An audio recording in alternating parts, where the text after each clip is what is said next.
안녕하세요. 반갑습니다. 지원 큰 스님께서 서울의 멋진 포교당을 내시고, 그때가 아마 한국 불교 포교의 선구자 역할을 하신 걸로 알고 있습니다. 또 육지장사도 창건하시고 해서 이번에는 선문답이라는 장을 이렇게 열어서 청하시길래 수의 동참한다는 뜻으로 왔습니다. 사실 이 무문관 가지고 법회하기는 쉽지는 않습니다. 부처님 이후에 이제 당나라 송나라 때 손에 황금 시대를 이루는데 그 선사들의 그 말씀, 언어, 법문 이런 게 이제 그 모아져서 1700공안이라고 합니다. 근데 그 중에 이제 48가지를 따로 또 엄선해 가지고 만드셨거든요. 이 화두를 이야기한다는 것은 굉장히 어려운 일이기도 합니다. 왜 그러냐면 선방에서는 언어도단 심행처멸이에요. 문자도 쓰지 않고 말길도 끊어진 자리가 그 자리다 하기 때문에 개구직착이라고 해요. 입을 열면 곧 그렇지다. 그래서 금기시하는 겁니다. 그러나 부처님 말씀이 왜 그렇게 많아졌겠습니까? 마음이 부처다 하면 되는 일인데 중생 근기가 다양하기 때문에 말씀도 다양하게 하신 겁니다. 이걸 풀어서 친절하시다. 부처님처럼 과연 친절한 분이 세상에 계셨을까? 초등학생이면 초등학생에 맞게, 대학생이면 대학생에 맞게 고구정령한 말씀을 하셨습니다. 그랬기 때문에 서로 입을 열면 그르치지만 또 그 길을 제시하고 최후의 자리는 거기일지라도 가는 길까지는 친절하게 안내가 돼야 된다는 생각을 평소에 저는 하고 있습니다. 그래서 오늘 또 그런 식으로 한번 이야기를 해보겠습니다. 제가 맡은 대목은 제6칙 세존염화입니다. 세존께서 꽃을 들으셨다 이 말인데 이것은 선종의 역사와 아주 밀접한 제6칙입니다. 그러니까 우선 역사를 이야기하면은 부처님이 성도하신 후에 교화의 길로 나서시잖아요. 그래서 주로 이제 암12 방등팔 이러는데 암경을 12년 방등경을 8년 너무 20년이죠? 21년 담반냐? 그럼 몇 년이야? 41년이죠. 21년간 반야부를 설하셨다. 반야부는 금강경 개통인데 600권입니다. 그 중에 금강경, 우리가 주로 독송하는 금강경은 577권째입니다. 반야부가 엄청 크고 방대하죠. 법화열반 98년, 법화경과 열반경을 8년간 하셨다. 이게 이제 대개 교상판석에서 나오는 이야기입니다. 그럼 화엄경은 언제 설했느냐? 깨닫고 나셔서 2주간에 설했다.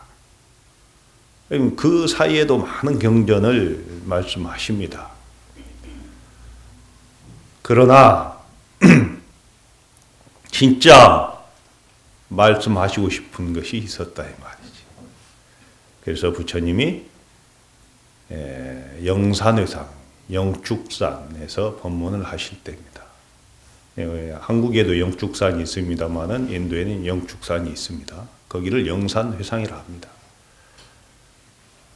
법문을 하시려고 할 때 여러 가지 상스러운 조짐들이 일어나죠.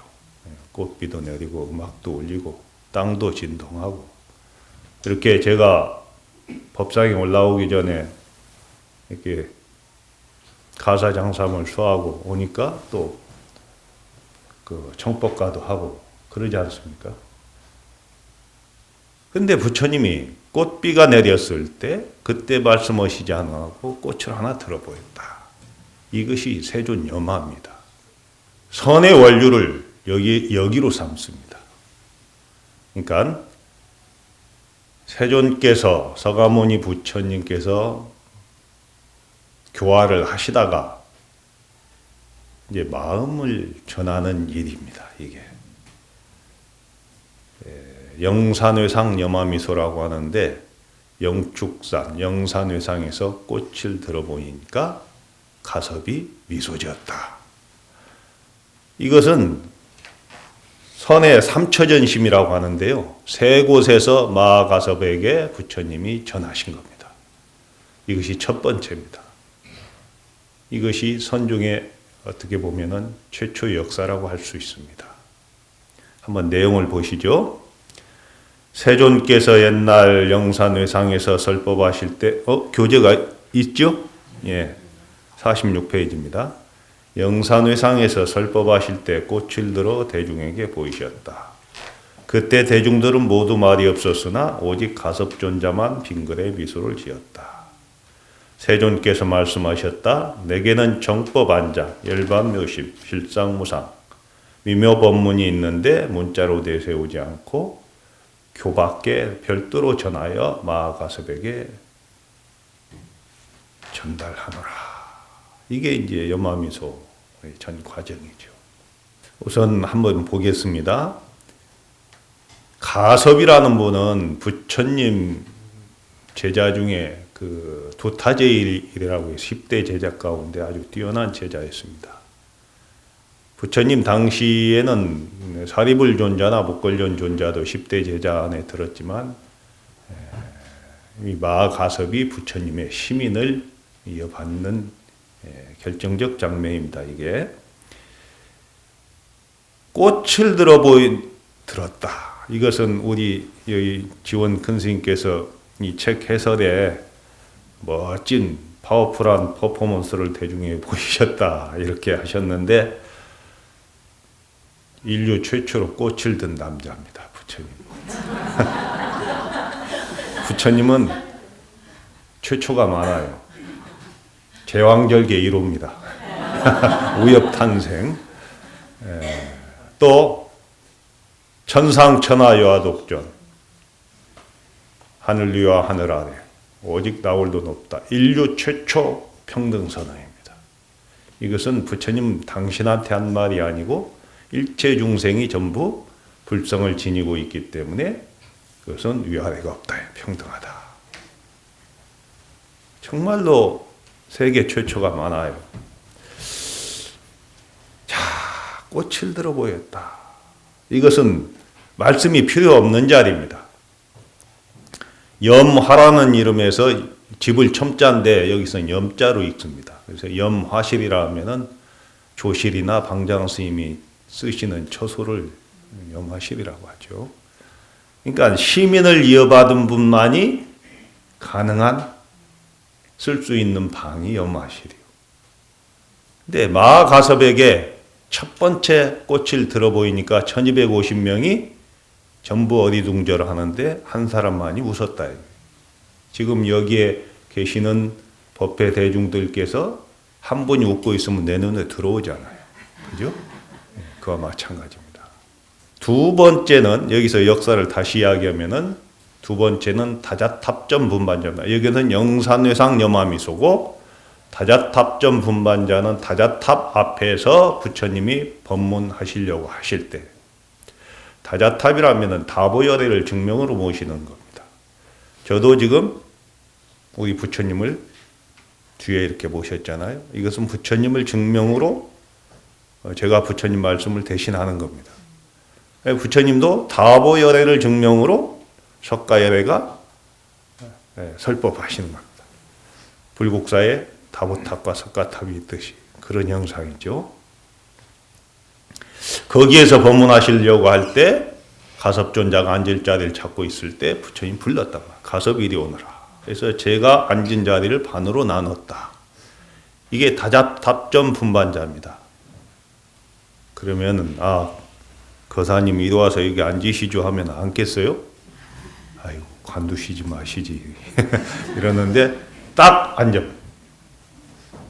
그야말로 이 부처님 마음과 가섭존자의 마음이 통하지 않으면 있을 수 없는 일이죠. 어떻게 그 자리에 앉겠습니까?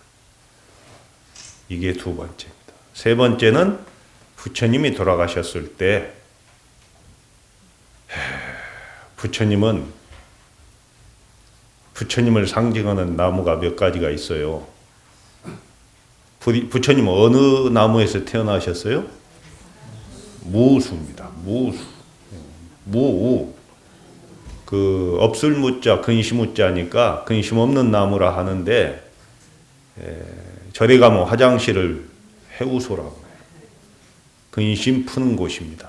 근심은 내려놓을 때, 비울 때 또 해결이 돼요. 우리는 채우려고 하지. 그런데 무수라 하면은 말로 하면 아쇼카입니다. 아쇼카. 쇼카는 근심이고 아는 부정이니까 무수. 인도 가면 아쇼카가 최고예요. 지금 우리나라 브랜드 가치의 모 기업이 제일이듯이 인도는 아쇼카 하면 제일이에요. 아쇼카 대왕이 있잖아요.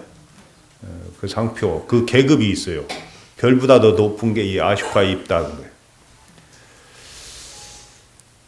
거기에서 태어나셨습니다. 깨달음은 보리수화에서 하셨습니다. 부처님 깨닫고 나셔서 보리수라고 합니다. 깨달을 각자예요. 돌아가신 건 사라수입니다. 사라쌍수. 사라수가 두 개 이렇게 있는데 거기다 자리를 피고 오른쪽으로 이렇게 차는 듯 돌아가신 분입니다. 그러니까 부음이 부처님 제자들에게 전하니까 여기저기서 이제 부처님 돌아가셨다는 소식을 듣고 오게 되죠. 와서 보니 부처님 돌아가셔 계신단 말이에요. 가섭존자가 늦게 도착해서 부처님을 우요삼잡이라고 해요. 오른쪽으로 세 바퀴를 돌고 통곡하죠. 부처님은 생사를 주어르신 분으로 알고 있었습니다. 어찌 이렇게 허망하게 가셨습니까? 부처님이 80에 돌아가셔요. 허망하게 가신 분이 아니에요. 2600년 전에 80세면요. 천수 다 누린 거예요. 그죠? 4대 성인 중에 부처님같이 천복을 누린 분이 안 계세요. 태어나는 조건도 돌아가시는 조건도 마찬가지입니다. 그러니까 부처님 관 밖으로 딱 두 발을 보이셨다. 이게 이제 곽시상부입니다. 가섭존자에게 3번 부처님 마음으로 전했기 때문에 이걸 삼처전심이라고 해요. 3곳에서 이심전심했다. 부처님 마음이 가섭존자의 마음에게 전달됐다. 그 중에 시작이 이 영산회상 염화미수라 이 말이에요. 근데 그 전하신 내용이 내게는 정법안장이 있다. 그러니까 지금 우리 지원 큰 스님께서 해석을 깨달은 진리라고 하셨어요. 부처님 깨달으신 진리의 내용, 이게 부처님의 팔만대장경일 수도 있고 정법안장이라고 표현할 수 있습니다. 그 다음에 열반묘심, 삼독심을 떠난 세계 이렇게 또 번역을 하셨습니다. 열반이라는 건 요즘은 스님들이 돌아가시면 열반이라 하는데 원래 그러지 않습니다. 니르바나라는 말, 니르바나, 닐반, 열반 이렇게 된 거예요. 그러니까 열반이라는 글자를 아무리 해석해도 안 돼요. 그 음역한 거예요. 소리 나는 데 적은 건데 니르바나라는 말은 부처님이 깨달으신 최고 진리의 내용입니다. 사실은. 그런데 아마 우리 큰 스님께서 이렇게 적으신 내용은 아마 그 근거가 있다고 봐요. 제가 그 마음을 다 헤아리진 못하겠지만 부처님 살아생전에 그 유명한 바라문이 부처님을 찾아오셨어요. 그래서 부처님에게 여쭙니다. 대사문이시여. 부처님을 대사문이라고 했어요. 당신이 내세우는 깨달음이 뭡니까? 니르바나라고 알고 있습니다. 니르바나는 얻게 되면 어떻게 됩니까? 니르바나는 무엇이고 그것을 얻게 되면 무엇입니까? 어떻게 됩니까? 이렇게 부처님에게 바라문이 여쭈니까 부처님이 가만히 앉아 계시다가 바라문이요, 그것은 니르바나와는 관계가 없는 질문입니다, 이렇게 하고 대답을 안 하십니다. 그러니까 답답한 바라문이 밖으로 나가요. 나가는데 사리불존자가 옆에 모시고 있다가, 부처님 모시고 있다가 나가는 바라문을 불러 세웁니다. 바라문이요, 저희 스승 부처님께서는 말씀하시지 않으셨지만 나에게 물으시오. 내가 대답해 주겠소. 그러니까 돌아와서 다시 앉아서 사리불존자에게 묻습니다. 니르바나는 무엇입니까?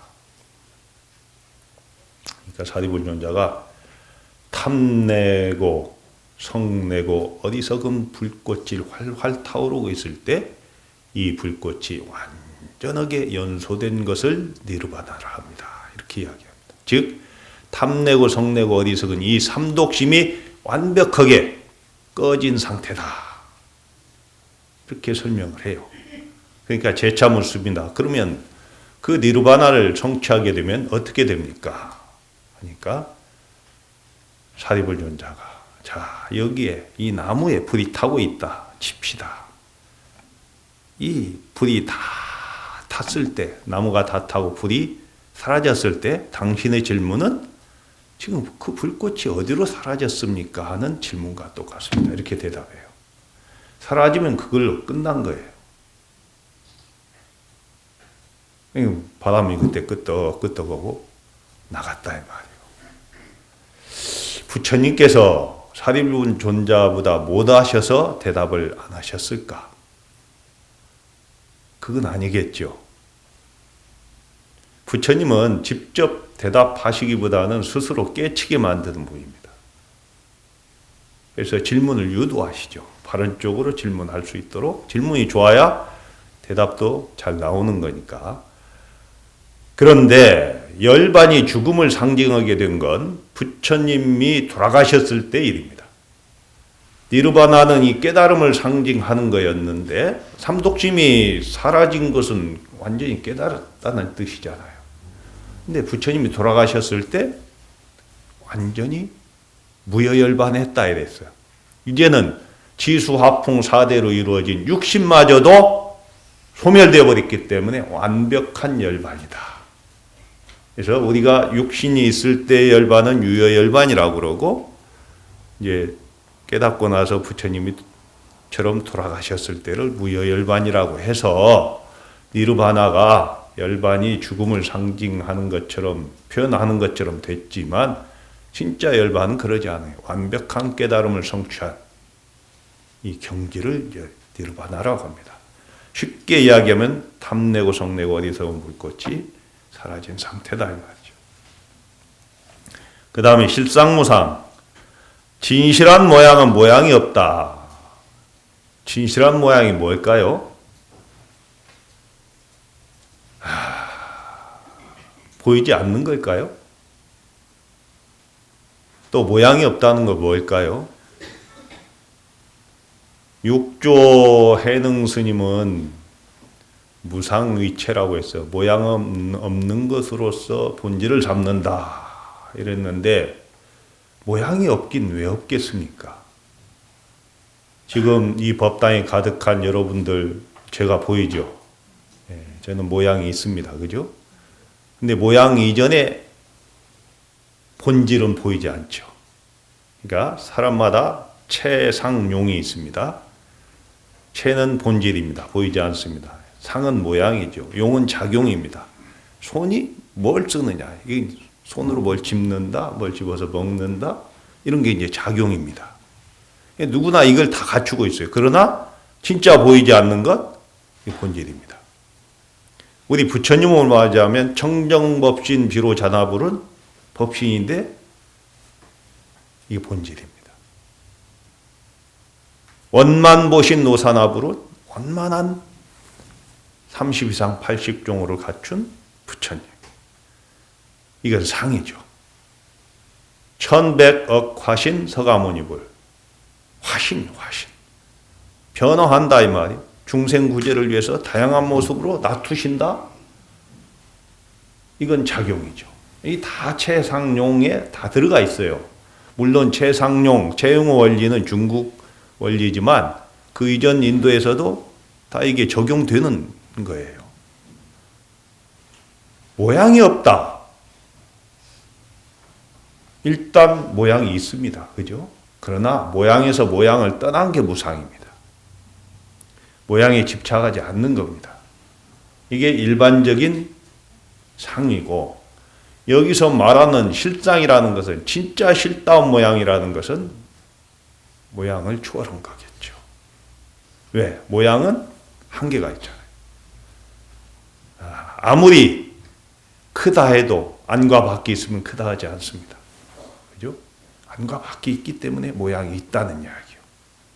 근데 진짜 큰 것은 모양이 없어요. 여기서 말하는 실상이라는 것은 가장 근원 자성짜리, 즉 정법안장 열반모심, 이것이 진짜 표현하고 싶은 진짜 그 모양, 이게 실상이라고 합니다. 이것은 육안으로는 볼 수 없는 자리죠.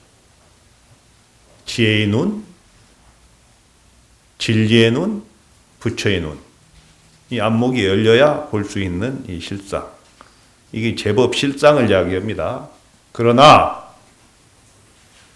아무리 모양으로 볼 수 없어도 작용은 나타나는 거예요. 우리가 태어나서 늙어 병들어 죽는 모습도 실상입니다. 그죠? 지금 사계절, 지금 이제 설악산에는 제가 아침 6시 반에 출발해서 왔는데 지금 단풍이 절정을 이루고 있습니다. 물론 위에는 떨어졌어요. 정말 이 단풍은 꽃보다도 더 짧아요. 며칠이면 금방 없어져요. 흔적 없이 사라져요. 이것도 또한 실상입니다. 어떻게 보면 실상 아닌 게 없어요. 여러분, 이 법당이 원래 법당이 아니잖아요. 수많은 건축자재가 모여서 법당이라 합니다. 그럼 이 법당의 주인공이 뭐예요? 앉아 계신 부처님, 법문하는 저, 이 자리 법석을 열어주신 지원 큰 스님, 여러분 다 주인공이에요.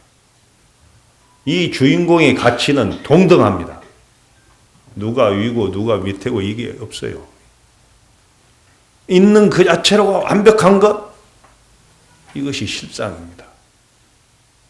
그런데 우리가 부처의 안목으로 보지 못하고 중생의 안목으로 보니까 차별상해 보이고 긴 것 짧은 것이 있고 좋고 나쁜 것이 있고 이렇습니다. 그 진리의 눈으로 보면 진리 아님이 없는 것이죠. 그러니까 실상이라고 하는 것은 진리의 눈을 뜨면은 모든 모양이 또한 실상일 수 있습니다. 그러나 모든 모양에서 모양을 그 떠난 자리마저도 중생의 눈으로 보면 다 모양인 것이죠. 그래서 그런 말이 있어요. 정인이 바른 사람이 정법을 설하면, 아니 사법을 설하면, 삿된 법을 설하면 삿된 법이 정법으로 돌아간다. 정인 설 사법, 사법 귀 정법한다. 그러면 삿된 사람이 사인이 설 정법하면, 정법을 설하면 정법 귀 사법한다. 정법도 사법으로 돌아간다. 그러니까 물을 소가 마시면 우유를 만들고 뱀이 마시면 독을 이룬다. 이런 이치입니다. 그러니까 그것이 어느 쪽으로 보느냐예요. 중생의 안목으로 보느냐, 부처의 안목으로 보느냐. 실상무상이라는 말은 어떻게 보면 그런 말이겠죠. 미묘법문, 열반에 이르는 올바른 가르침이 있는데 이것은 문자로 세우지 않는다. 불입문자, 교회 발전, 교 가르침 밖에 달리 전한다. 교 밖에 달리 전한다 하니까 이게 선이죠. 뭘 전했어요? 마음으로서 마음에 전했다. 그래서 부촉 마가섭, 마가섭에게 이 시민법을 부촉하노라, 전하노라 이겁니다. 자, 서산대사는 부처님의 선시불심이라 해서 선 이것은 부처님의 마음이고 교시 불어 가르침 이것은 부처님의 말씀이고 계시 불행 계율은 부처님의 행위다. 이렇게 이제 멋지게 가닥을 치셨어요. 서산대사가.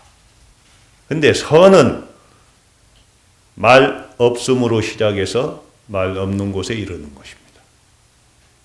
교는 부처님 말씀은 말 있음으로 시작해서 말 없는데 도달하는 겁니다. 그러니까 도달점은 같습니다. 그러나 가르침이라는 것은 어떻게 보면은 달을 가리키는 손가락이죠. 진짜 달은 저기에 있다 이 말. 이 손가락을 통해서 달을 볼 수는 있죠. 그러나 그 달이 내 것일 수는 없습니다. 그래서 선수행을 통해서 그 달이 자기 것임을 확인하는 것, 이게 참선이란 말이에요.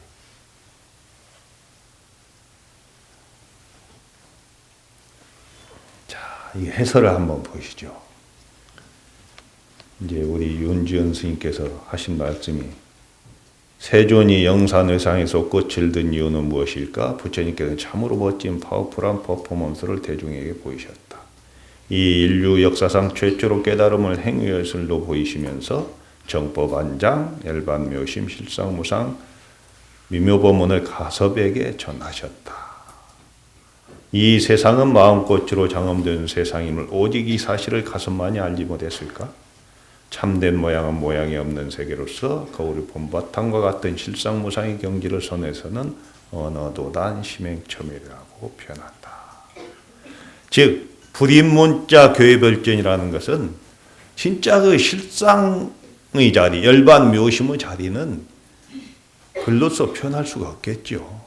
그러잖아요. 말로써도 표현할 수 없습니다. 그것은 직접 맛보는 자리지 설명하는 자리가 아닙니다. 그러나 설명을 통해서 근접할 수는 있다 이 말이에요. 그러나 그 진짜 궁극의 경지, 열반묘심의 그 경지는 어느 도단이에요. 말길도 끊어지고 심행처멸, 마음이 자리할 곳도 없다. 궁금할 거 아니에요. 자, 이런 법문을 이런 날로 한번 제가 이야기하고 싶습니다.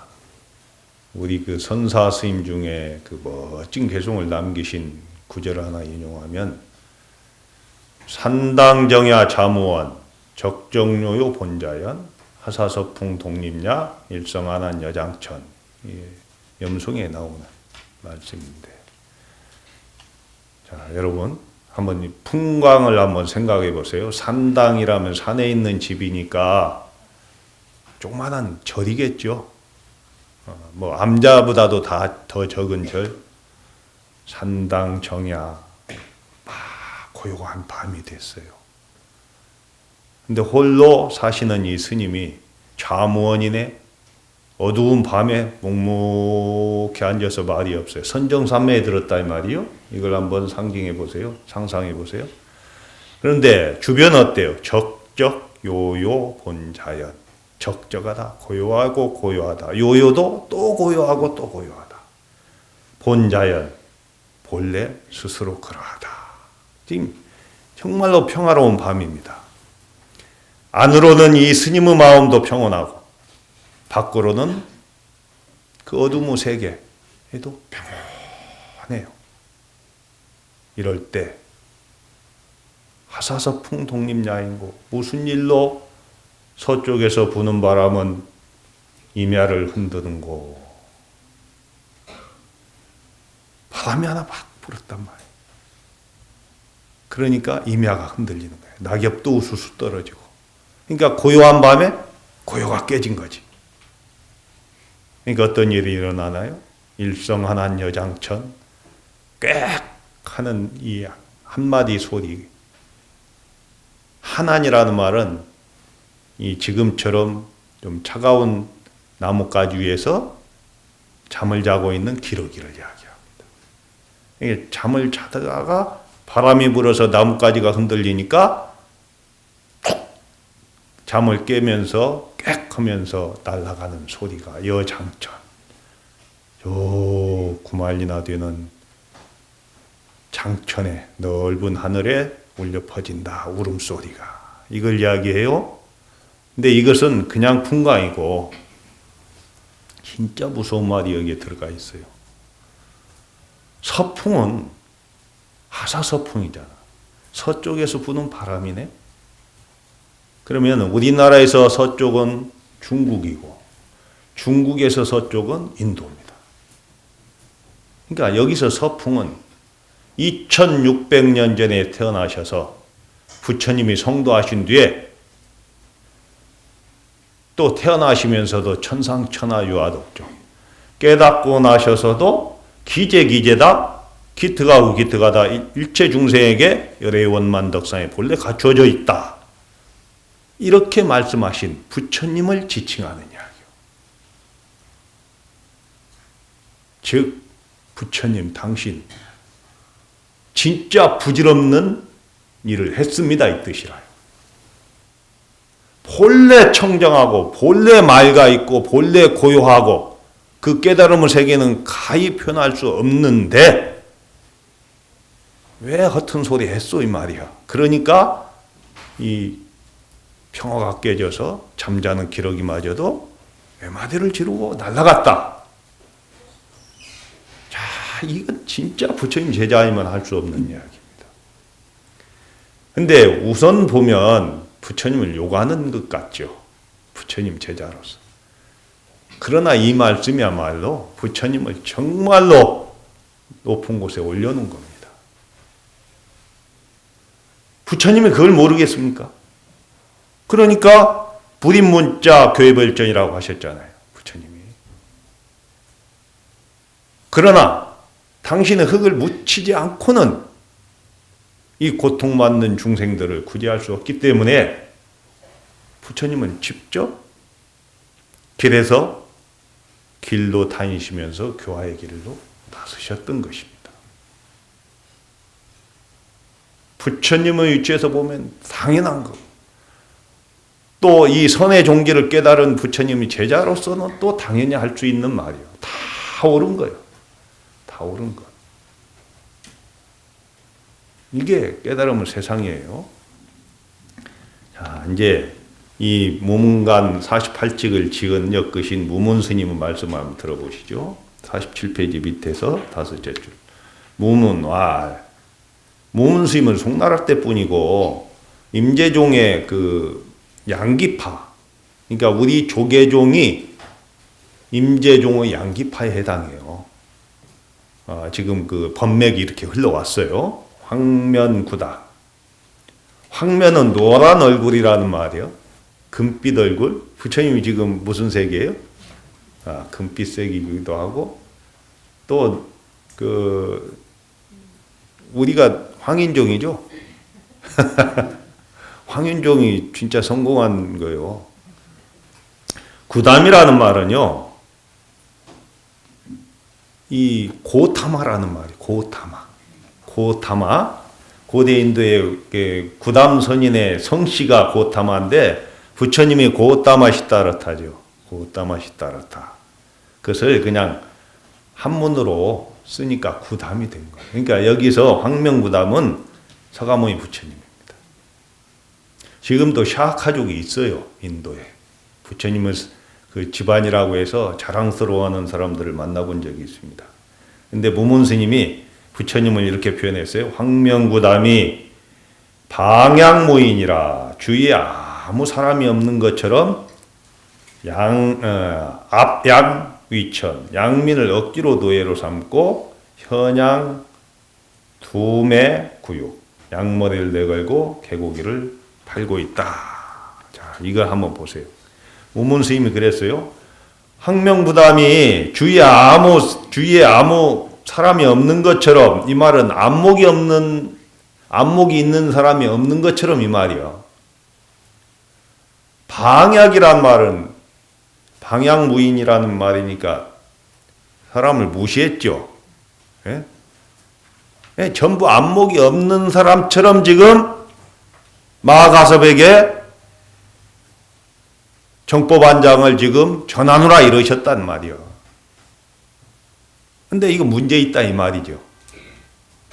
안목이 왜 없냐 이 말이야. 지금 내가 있는 무문스님도 내 안목으로도 문제가 있다. 이렇게 지금 일단은 그렇게 합니다. 그래서 양민을 억지로 노예로 삼았다 이 말이야. 이 전부. 그 다음에 현양구매라는 말이에요. 현양 두매 구육. 이건 양머리를 이렇게 내걸고는 양을 사러 오면 개고기를 팔았다 이런 고사에서 이제 그 비롯된 건데 이것은 뭐 불교 고사는 아닙니다. 다른 그 중국의 종교의 고사인데 이것은 표리부동하다 이 말이에요. 예? 안과 밖이 같지 않다. 일단은 지금 부처님을 신라를 하고 있습니다. 이 현양 이건 뭐 현양 매구 현양 매구라고도 해. 예. 여섯 자를 줄이면은 그러니까 속였다 이 말인데 정육점에서 양고기 매달아 놓고 개고기 팔면 되겠습니까? 그래서 이것을 48페이지로 넘어가면 다소 기특하다 할 수는 있으나 다소 기특하다 할 수 있다. 부처님 뭐고 한 말이요. 그런데 다만 그때 대중들이 모두 웃고 있었다면 정법안장을 어떻게 전했을까? 이렇게 문제 제기를 합니다. 그럼 또 만일 가섭이 웃지 않았더라면 정법안장은 또 어떻게 전했을까? 이 양반이 너무 친절하셔 지금. 예? 만약 정법안장을 전해줄 수 있는 것이라고 한다면 황면노자가 세상 사람들을 속이는 것이 아니겠느냐. 만약 정법안장이 전해줄 수 없는 것이라면 어째서 가섭 한 사람이나 허용하였는가. 그런데 저는 부처님 제자이기도 하지만 또 이 무문 해계 스님의 새카만 후배이기도 합니다. 근데 이분은 부처님도 본래 말을 띨 수 없는 그 자리 여기서 뭐라 했어요? 이 불인문자 교회벌전이라고 부처님도 하셨잖아요. 이 시민을 가섭에게 부촉한다고 했듯이 그것은 모든 중생을 더 친절히 여기는 거로 이런 말씀도 하셨다 이 말이죠. 그러면 무문 해계 스님도 부처님을 필요 없는 말 하셨소 신라를 하면서도 또 자기 말을 했어요. 나도 부족하지만 무문 해계 스님한테 하고 싶은 말이 있어요. 진리의 세계 만약이 어디 있어요? 예? 이 말도 맞지 않다 이 말이에요. 선은 유추하지 않는 겁니다. 만약 이 가정은 필요 없습니다. 만약 가섭이 웃지 않았다면 만약에 1250명이 다 웃었다면 필요 없는 말이에요. 그러지만 무문 해계 스님이 이걸 모를 뿐은 아니잖아요. 이것도 자비심이에요. 친절입니다. 더 정확하게 이야기하자면 거기다가 화두를 하나 더 던져놓은 겁니다. 우리가 이 자리를 그렇게 참고해 들어가야지 만약 어쨌다? 선방에서는요 가장 큰 욕이 저 사람 머리 굴리는 소리가 자갈밭에 술에 굴러가는 소리보다 크다 하면은 큰 욕이요. 선은 유추하지 않습니다. 화두도 어째서 그랬을 것이다. 유추하는 순간 그건 사쿠가 돼버려요. 죽은 말이 돼요. 어떠한 것이 불법이 적적되입니까? 하니까 간식원이니라 이렇게 대답하셨단 말이에요. 말은 똥막대기다. 그러니까 그 순간 탁 깨쳐야 되는데 깨치지 못하고 이 사람이 거기다 자기 생각을 넣는 거예요. 일체 중생 부처님이 아니 계신 곳 없으니까 법계에 충만한 것이 부처님이니까 똥 속에도 부처님 계시다는 뜻이구나 하고 유추하는 순간 이건 죽은 말이 된다 이 말이요. 유추하지 않습니다. 여기서 굳이 가섭존자가 웃지 않았더라면 아니면 1250명이 다 웃었더라면 이 가정은 할 필요가 없다 이 말이죠. 그런 측면에서 보면 우문애계 스님은 저보다 더 친절한 분이죠. 고고정령하게 당신의 손에 흙을 묻히면서 중생들을 위해서 이런 문제를 제기하셨던 겁니다. 또 다른 하나의 화두를 제시했다. 이렇게 저는 보고요. 이것이 이제 시신마겠죠. 이 먹고 부처님이 마가섭에게 진짜 이신전심한 이 실체가, 이 당체가, 이 진리가, 이 시민이 과연 무엇일까 하는 것이 이 먹고 하도록 또한 제기가 되리라고 봅니다. 그 다음에 자 멋지게 회통을 치고 있습니다. 무문 애계 스님이 48페이지 밑에서 5째 줄 개송으로 말한다. 꽃을 들어 올렸을 때 이미 꼬리까지 드러났도다. 가섭은 빙그레 웃는데 인천은 어찌할 줄 몰랐다. 진짜 하고 싶은 말이 이 말이요. 지금 이 중간 유추하고 만일 이것은 친절한 말씀이시고 진짜 하고 싶은 말씀은 꽃을 들어 보였을 때 이미 꼬리까지 다 드러났다. 그 본질이 다 드러났다 이 말이요. 채로금풍이라는 말이 있어요. 채로금풍. 채로 본질이 드러났다. 바탕이 드러났다. 금풍에. 금풍은 가을바람이에요. 지금 부는 바람. 지금 설악산이 단풍이 우수수 지고 있어요. 바람이 부니까. 그 본질이 다 드러나서 이 낙엽진 가을산, 겨울산 진짜 매력이 있습니다. 감춰진 곳이 없습니다. 있는 그대로 다 드러낸 거예요. 본질 풍각이 드러난 겁니다.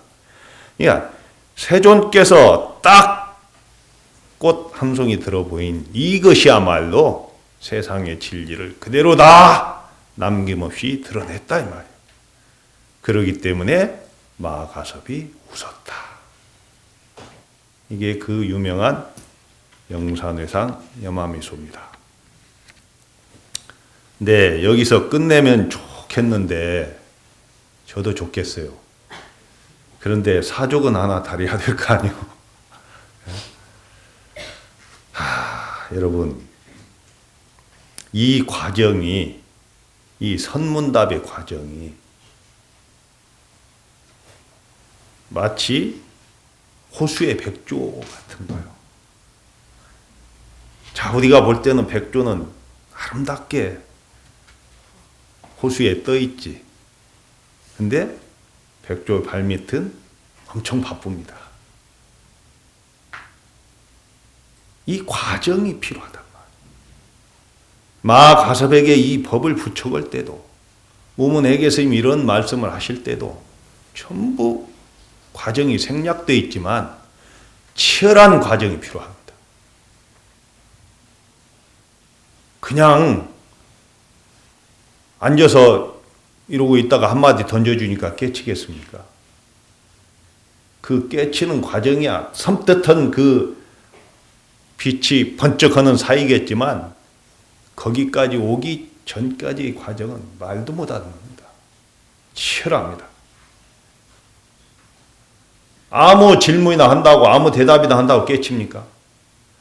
부처님이 아무에게나 꽃을 들어 보였을 때 아무나 미소 짓습니까? 그러지 않겠죠. 그래서 이 공부의 핵심은 타이밍이요. 타이밍.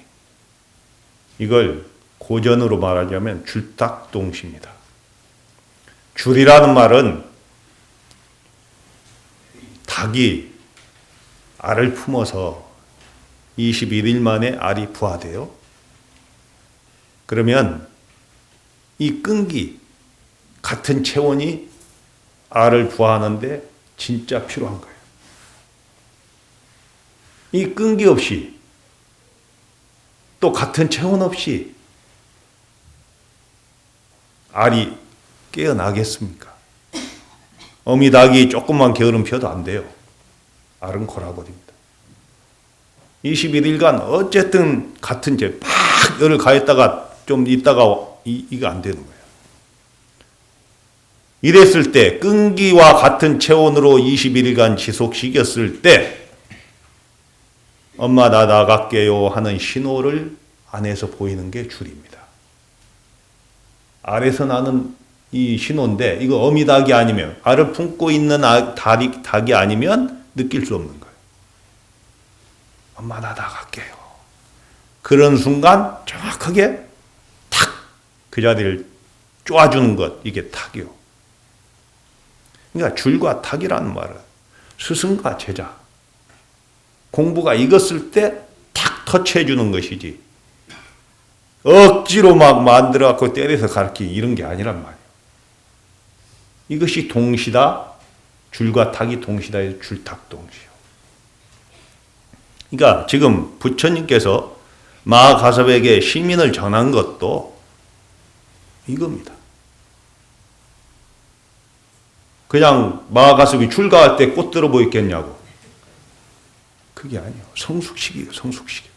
성숙시켜서 시기어서 탁 내세우는 거. 이게 선문답이요. 그냥 엉뚱한 이야기가 아니에요.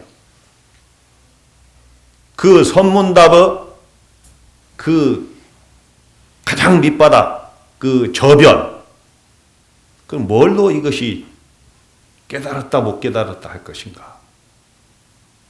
이것은 중도 정변, 중도의 중도.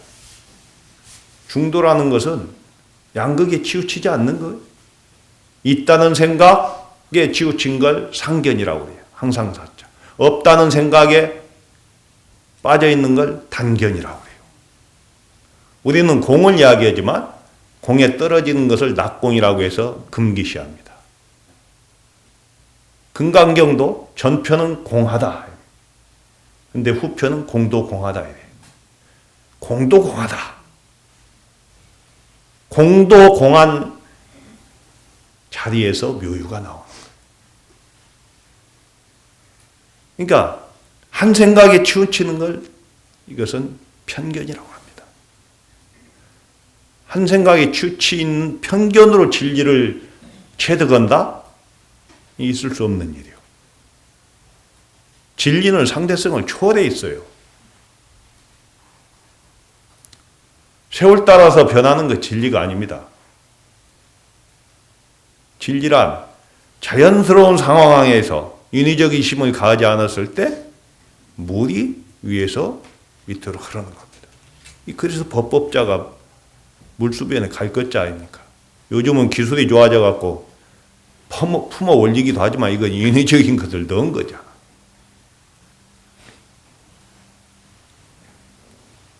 진리란 상대적인 세계에 머물러서는 도달할 수 없습니다. 그래서 상대성을 초월해야 돼요.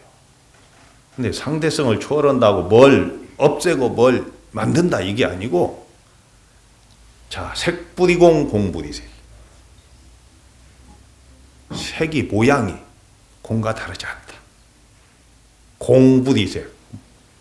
공이 모양과 다르지 않다. 근데 여기서 더 깊이 들어가면 색이 곧 공이요, 공이 곧 색이. 공과 색을 함께 보는 거예요. 낮과 밤이 있습니까? 우리가 지구를 벗어나면 낮과 밤이 사라져 버립니다. 그러니까 동시에 보는 안목. 없어져도 고통일 수 없습니다.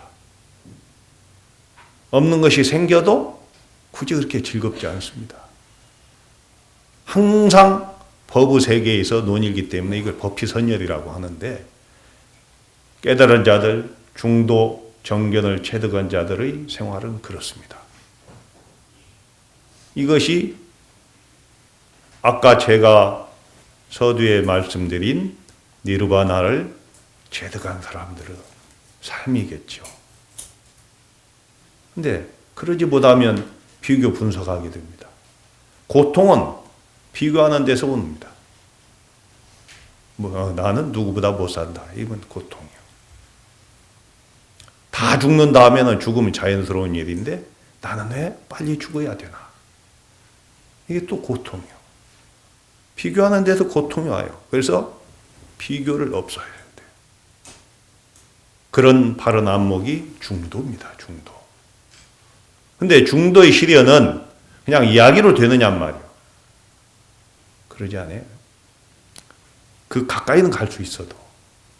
그렇다면 이 자리에서 중도가 무엇이라는 것을 마음 깊이 간직하고 나서 이것이 중도임을 확인하는 것은 가나선을 통해서입니다. 그러니까 가나선이라는 말은 화두를 참고한다, 이게 가나선인데 말씀화라는 것은 말 이전 소식이에요. 말 이전 소식. 그러니까 부처님이 말씀하신 불입문자 교회 벌전의 소식입니다. 이 소식을 참구에 들어가는 것을 간화, 즉 화두를 참구한다 이 뜻이에요. 그러면 참구하다 보면 어떻게 되느냐? 깊이 들어가면 화두와 내가 일치가 돼요.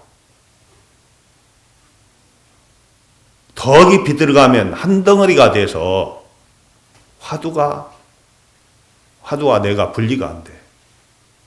화두와 내가 분리가 안 돼서 밀밀하게 어미닭이 알을 품듯이 밀밀하게 밀고 나가면 화두를 타파하는 세계가 온단 말이에요.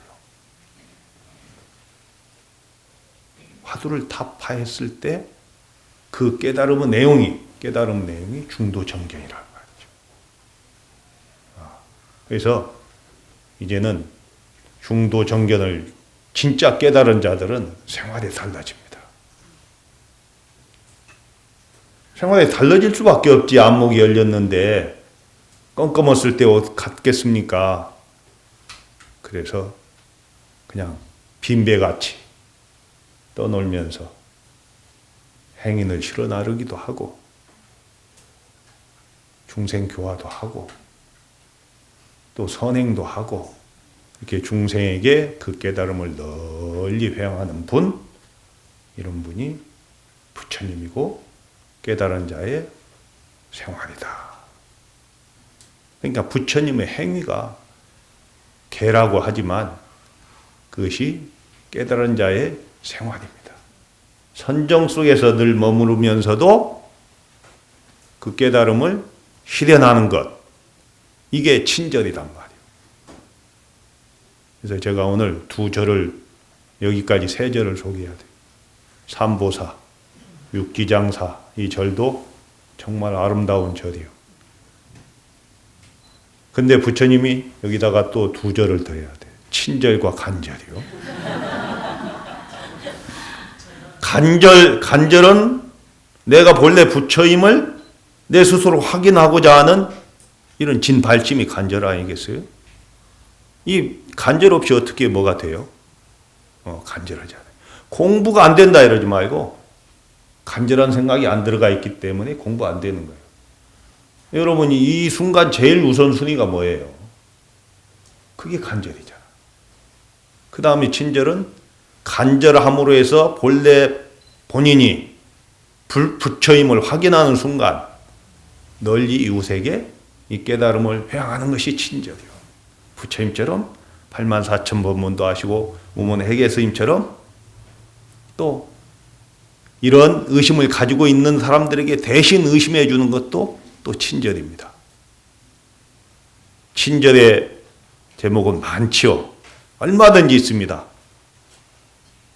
중생이 84,000인 거로 부처님도 84,000이요. 여러분이 친절한 세상을 좀 사시기를 발언하고, 이게 이제 자비겠죠. 자비의 구현입니다. 간절을 통해서 본래 내가 부처임을 확인하면 자비의 구현, 지혜를 구족하면 자비의 구현이 친절이다. 이런 말씀을 드립니다. 여러분, 우리 지원 큰 스님께서 이렇게 멋진 법성을 여셨는데 이 법석에서 뛰노는 건 여러분들이 뛰노시는 겁니다.